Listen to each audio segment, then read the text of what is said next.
අදත් මගේ තෙමු ඕඩර් එකක් ඇවිල්ලා තියෙනවා. අපි ඒක අන්පැක් කරලා බලමු. මම යාළුවෙක්ගේ වෙඩින් එකට මොනරාගල ගියා. ඒ ගිහින් එද්දි තමයි මේ පැක් එක ආවේ.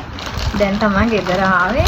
බොක්ස් එකක් දාලා මහන්සි. ඒත් මහන්සිය බලන්න නැතුව මට මේක අන්පැක් කරන්න හිතුණා. මේකත් පොඩි ඕඩර් එකක්. මම කොහොමද දාන්නේ අර එයාලගේ ක්‍රෙඩිට් ලිමිට් එක අතර තියෙන ඕඩර්ස් විතරයි. මොකද කියන්න බෑනේ එකපාරට පිස්සුනට නවනේ. මේ විදිහේ ෆෝන් මේ කව එකක් මම ඕඩර් කරා. මේකට දාන්න මෙන්න මේ විදිහේ මෙහෙම එකක්. මම කලිනුත් මගේ ෆෝන් එකට එහෙම එකක් තෙමු එකෙන් ගෙන්නලා දැම්මා. මෙන්න මේක. මේ ෆෝන් එකට දාලා තියෙන. ඇත්තටම මේක දාද්දි හරි පහසුයි. මොකද මේ මෙහෙම ෆෝන් එක අතේ දාගෙන ඕන තැනක අරන් යන්න පුළුවන්. මම මේ බ්ලැක් එක දැම්මේ මම කලින් ඕඩර් කරලා තිබ්බේ වයිට් එක. ඒක මම සැරින් සැරේ ගලවලා කොච්චර හේදුවත් ඒක අර කුණු ගෑවෙනවා වයිට් එකක් හින්දා. ඒ හින්දා මම මේ සැරේ බලලා බ්ලැක් එකම දැම්මා. මේක මෙතනට තමයි සෙට් වෙන්නේ. ඊළඟට තියෙනවා පොඩි හැන්ඩ් එකක්. මෙන්න මෙහෙම එකක්. මේක ඇවිල්ලා අර මේ වැක්ස් හීට් කරන ස්පූන් එකක්. මේකට අර වැක්ස් කෑල්ලක් දාලා මේ ඊට පන්දමකට අලලා හීට් කරන්න තියෙන. ඊට පස්සේ අපි දාන එන්විලොප් එකට හරි මෙහෙම ඒක පෝ කරලා සීල් එක ගහන්න තියෙන්නේ.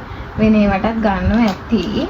මම දැම්මා ඒකට ගන්න වැක්ස්. මෙන්න මේ වගේ චූටි වැක්ස් තියෙන්නේ.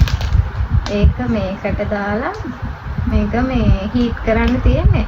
ඇත්තටම මම මේ සෙට් එකම එනවා කියලා හිතලා තමයි මේක දැම්මේ.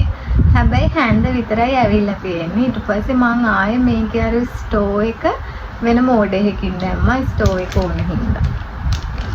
ඒක ආවම එකක් පෙන්නන්න. ඊළඟට තියෙනවා මෙන්න මෙහෙම එකක්. මම හිතන්නේ මම ඕඩර් කරපු එක නෙවෙයි ඇවිල්ලා තියෙන්නේ. මෙහෙම බැංගල් එක. මේ බැංගල් එක නම් මම ඕඩර් කරේ නෑ. මේ රින් එක නම් මම ඕඩර් කරා. හරි.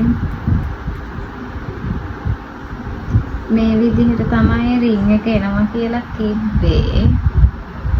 මම අර කලින් ඕඩර් එකේ අර සමනලයා ඉයරින් එකක් ඕඩර් කරේ. අර මෙතෙන්ට සමනලයා දාලා මෙතෙන්ට අර කෑල්ල රඳවන අන්න ඒ විදිහෙම රින් එකක් කියලා මම මේක ගත්තේ.